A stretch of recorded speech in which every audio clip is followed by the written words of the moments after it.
Hi guys, welcome back to my channel. In today's tutorial, I'm going to show you step by step how to change your time zone in Windows 11. It's going to be very easy and simple tutorial. So first, in your desktop, you can go to your settings. I'm gonna search it, settings, and hit enter.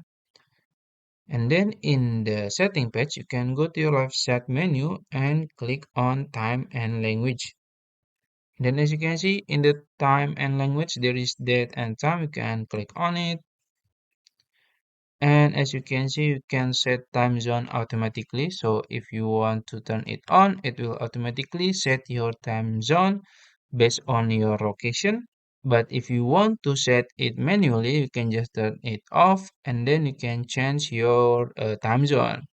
So my current time zone is UTC +7. So maybe you want to change it to maybe,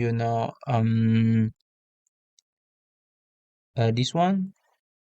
It's for example, and then you can just close it and it will automatically change the time to the time zone you chose. So yeah, I think that's it. If you found this video helpful, please like this video and subscribe to my channel. Thank you.